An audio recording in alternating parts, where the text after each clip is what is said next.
தமிழக வெற்றிக் கழகத்தின் கொடியை ஏற்றி வைத்தார் கட்சியின் தலைவர் விஜய். கட்சியின் பாடல் வெளியீடு. சமூக நீதி பாதையில் பயணித்து என்றும் மக்கள் நல சேவகராக கடமையாற்றுவேன் என தாவேகா உறுதிமொழி.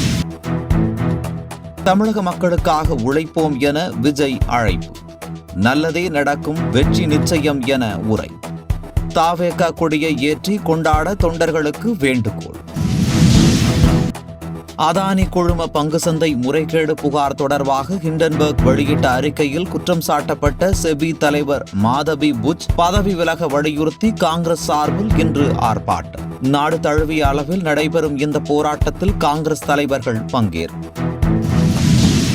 நாடு முழுவதும் 151 எம்எல்ஏ எம்பிக்கள் பெண்களுக்கு எதிரான குற்ற வழக்குகளை எதிர்கொண்டுள்ளனர். ஜனநாயக சீர்திருத்த அமைப்பு ஆய்வில் அதிர்ச்சி தகவல்.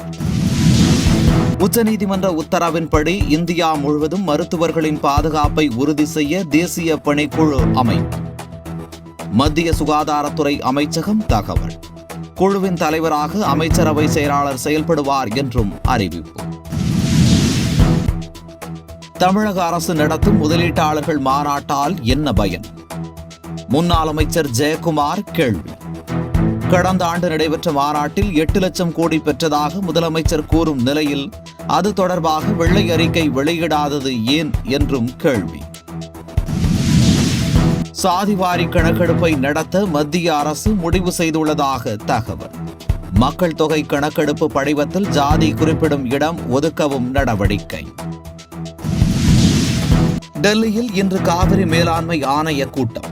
உச்சநீதிமன்ற உத்தரவுப்படி தமிழகத்திற்கு தேவையான காவிரி நீரை விடுவிக்க கர்நாடக அரசுக்கு உத்தரவிட வலியுறுத்த தமிழக அரசு முடிவு.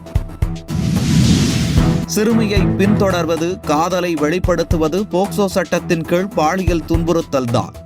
மும்பை உயர்நீதிமன்ற கான்பூர் கிளை தீர்ப்பு. மை இந்தியா 24/7 முக்கிய செய்திகளை உடனுக்குடன் தெரிந்து கொள்ள உடனே சப்ஸ்கிரைப் பண்ணுங்க, பெல் பட்டனை பிரஸ் பண்ணுங்க. என்றும் உங்களுடன் மை இந்தியா.